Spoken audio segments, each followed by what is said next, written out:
Article 226(3 है कि सोचो सुरेश ने रिट पिटीशन फाइल किया एक हाई कोर्ट में और उसी के साथ उसने एक इंजंक्शन एप्लीकेशन भी फाइल किया।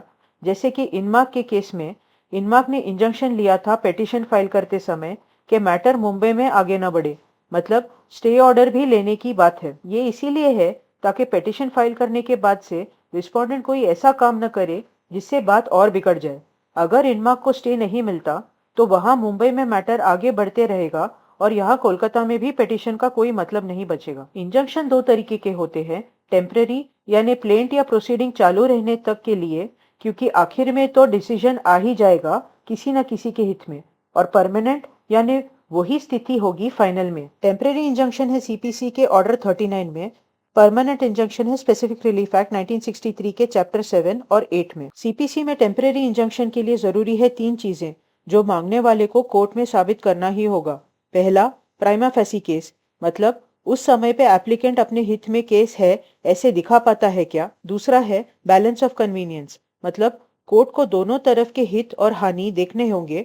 जैसे इंजंक्शन मांगा है एप्लीकेंट ने, वो देने से क्या होगा उसका नतीजा। तीसरा है irreparable loss which can not be compensated by money, मतलब अगर जो एप्लीकेंट ने मांगा है अगर कोर्ट वो दे दे तो क्या रिस्पोंडेंट को कोई ऐसा परमानेंट या बहुत बड़ा हानि हो जाएगा जो एप्लीकेंट को फाइनल में अगर कोर्ट नुकसान भरपाई करने कहे रिस्पोंडेंट को तो पैसे से वो नुकसान भरपाई नहीं हो पाएगा। बॉम्बे हाई कोर्ट का एक 3 जज का बेंच है, यूटीओ नेदरलैंड बीवी and another versus Tilaknagar industries limited, appeal number 66 of 2012।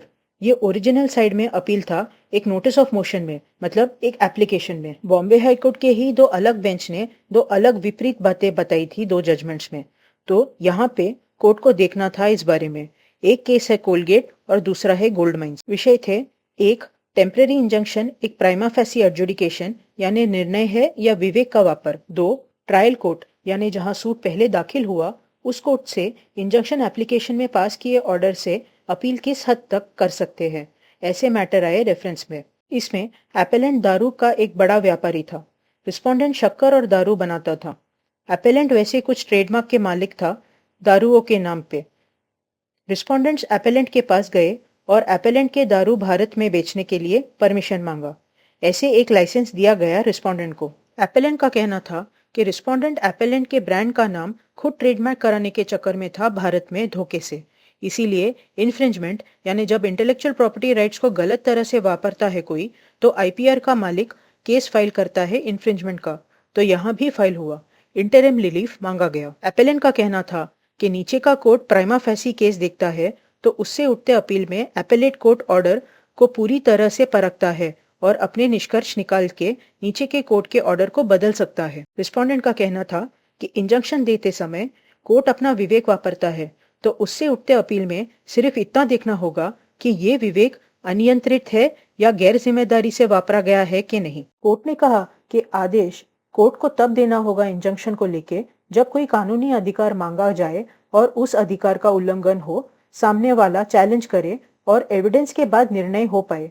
Injunction उस समय तक कोई अन्याय होने से बचाने के लिए है। कोर्ट ने तीनों प्रिंसिपल्स का उल्लेख किया एक त्रिमूर्ति के रूप में।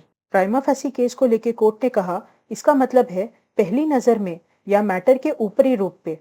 कोर्ट ने एक जजमेंट का उल्लेख किया जिसमें लिखा था कि प्राइमा फेसी केस के लिए कोर्ट को अपने आप को संतुष्ट करना पड़ेगा कि जो क्लेम किया गया है वो झूठे या हल्के नहीं है और कि एक सीरियस प्रश्न है जिसका फैसला करना पड़ेगा, कि इस स्टेज पे एविडेंस या कानून को लेके कठिन प्रश्न सुलझाने पड़े, ये सब देखने की आवश्यकता नहीं है। ये सब ट्रायल में देखा जाएगा कि जब तक इंजंक्शन के समय जो मटेरियल है कोर्ट के पास उससे पता न चले कि प्लेंटिफ के पास जीतने के कुछ भी चांस है परमानेंट इंजंक्शन के लिए, कोर्ट को सोचना चाहिए कि क्या बैलेंस ऑफ कन्वीनियंस इंजंक्शन के हित में है या नहीं। कि एक और जजमेंट के हिसाब से प्राइमा फेसी केस का अर्थ ये नहीं है कि केस अपने अंतिम हद तक साबित हो, लेकिन ऐसा केस जिसमें एविडेंस अगर लिया जाए तो उस पर विश्वास होना चाहिए। कि एक और जजमेंट में सुप्रीम कोर्ट ने कहा था कि प्राइमा फेसी केस के लिए इन्वेस्टिगेशन और मेरिट्स देखने होंगे। प्राइमा फेसी केस अलग होता है और प्राइमा फेसी टाइटल अलग। प्राइमा फेसी टाइटल के लिए एविडेंस परखना पड़ेगा, प्लेंटिफ को दिखाना पड़ेगा कि कोई मुख्य प्रश्न है केस में जो सुलझाना है। कह सकते हैं फिर कि दिखाना पड़ेगा कि केस में दम है। बैलेंस ऑफ कन्वीनियंस पे कोर्ट ने कहा कि कोर्ट को दो बातों का वजन करना होगा। पहला है प्लेंटिफ को अपने अधिकारों का भंग होने से बचाना पड़ेगा जब उसे पैसों से संभाला न जा सके, अगर बाद में केस उसके हित में आ जाए तब। और दूसरा कि डिफेंडेंट को कोई हानि पहुंचे उससे रोकना है, क्योंकि वो अपने कानूनी अधिकार को नहीं वापर सकता जो एक अंडरटेकिंग देने से नहीं संभल पाएगा, और अगर आखिर में केस डिफेंडेंट के हित में आए तब। इससे पता चलता है कि प्लेंटिफ को होती हुई हानि और डिफेंडेंट को पहुंचने वाली हानि को तोला जाएगा बैलेंस ऑफ कन्वीनियंस देखने के लिए। The court, while dealing with the prayer for injunction, has also to advert itself to the second essential ingredient for grant of injunction, namely balance of convenience. In order to determine whether the balance of convenience lies, the court must weigh two matters. The first is to protect the plaintiff against injury by violation of his rights for which he could not be adequately compensated in damages recoverable in the action if the uncertainty were to be resolved in his favor. The second matter is that the defendants need to be protected against injury resulting from his having been prevented from exercising his own legal rights for which he could not be adequately compensated by an undertaking if the uncertainty were to be resolved in the defendant's favor at the trial. कि एक judgement में कहा गया कि court को देखना पड़ेगा कि क्या प्लेंटिफ को बचाना है उसके अधिकारों का भंग होने से, जिस अधिकार को पैसों से भरपाई न हो सके डिफेंडेंट द्वारा अगर केस लास्ट में प्लेंटिफ के हित में आए, या डिफेंडेंट को बचाना आवश्यक है कि उसके कोई अधिकार को रोका जा रहा है जिसके लिए उसको पैसे से भरपाई न करा जा सके अगर डिफेंडेंट जीत जाए केस। सोचो, प्लेंटिफ कहता है कि डिफेंडेंट ने प्लेंटिफ की प्रॉपर्टी पे घर बांधना चालू किया है, तो प्लेंटिफ कोर्ट से मांगेगा कि ये बांधकाम रोका जाए और शायद जितना बांधा है वो गिराया भी जाए। तो कोर्ट को देखना पड़ेगा कि क्या प्लेंटिफ के अधिकार के संरक्षण के लिए ये बांधकाम गिराना आवश्यक है, कि क्या अब नहीं रोका गया कंस्ट्रक्शन और आखिर में केस प्लेंटिफ के हित में आए तो पैसे देने से काफ़ी होगा उस भूमि पे किए गए बांधकाम के लिए, कि क्या बांधकाम गिराने से डिफेंडेंट को नुकसान पहुंचेगा क्योंकि उसने भी खर्चा किया होगा, या फिर जितना बांधा है उतने में रोका जाए काम केस होने तक उतना काफ़ी होगा। तीसरा विषय है इर्रिपेरेबल इंजरी, मतलब इंजंक्शन के ना देने से हुई चोट जो सुधारा न जा सके। कि कोर्ट ने एक जजमेंट में कहा है कि कोर्ट को खुद संतुष्ट करना पड़ेगा कि क्या जो पार्टी ने इंजंक्शन मांगा है उसे बचाने की आवश्यकता है उस चोट से जिसे वो डर रहा है, और ये चोट की नुकसान भरपाई नहीं हो पाएगी पैसों से, कि इंजंक्शन पे किसी का अधिकार नहीं है। ये कोर्ट के विवेक पर निर्भर है, लेकिन इस विवेक को वापरने के लिए इस त्रिमूर्ति टेस्ट को लगाना चाहिए कि ये भी आवश्यक है कि टेम्परेरी इंजंक्शन मांगते प्लेंटिफ को साफ नियत से कोर्ट आना चाहिए। जहां तक इस टेम्परेरी इंजंक्शन के ऑर्डर से अपील की बात है, कोर्ट ने एक जजमेंट को देखा जिसके हिसाब से ऐसे अपील में ऊपर का कोर्ट नीचे के कोर्ट के विवेक में हस्तक्षेप नहीं करेगा और नीचे के कोर्ट पे अपना विवेक नहीं थोपेगा। अपील में ये दिखाना पड़ेगा कि कोर्ट ने कानून को अनदेखा किया या हल्के में मैटर को देखा या बिना आधार के जजमेंट को पास किया है। कि अपील में कोर्ट मटेरियल को वापस से नहीं देखेगा नीचे के कोर्ट से अलग निष्कर्ष निकालने, अगर वो निष्कर्ष संभव भी लगे। अपील का कोर्ट ये नहीं कह सकता कि अगर वो नीचे के कोर्ट में होता तो वो अलग सोचता, कि ये बातें कोर्ट्स बहुत सालों से एक गाइड जैसे वापर रहे हैं।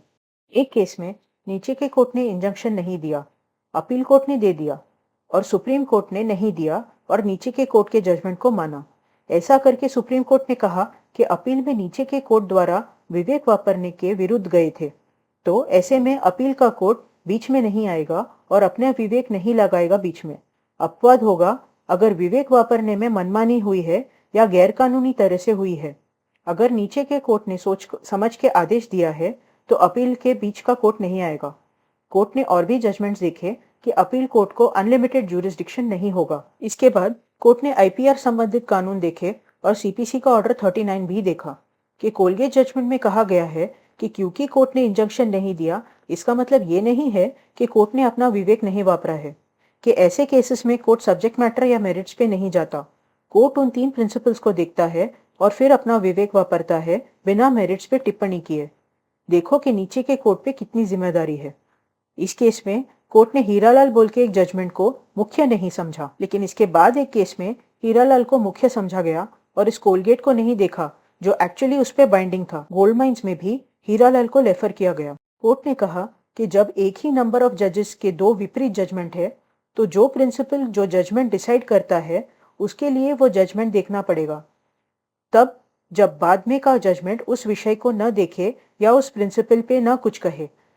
कि हीरालाल में अपील ट्रेडमार्क के रजिस्ट्रार के ऑर्डर से था और कोलगेट में इंजंक्शन से अपील में गया था मैटर, तो दोनों अपील अलग थे। आखिर में कोर्ट ने कहा कि कोलगेट सही है कि टेम्परेरी इंजंक्शन एक विवेक वापर के देने वाला निर्णय ही रहेगा, चाहे जज को कोई प्राइमा फेसी केस न मिले और इंजंक्शन न दिया जाए।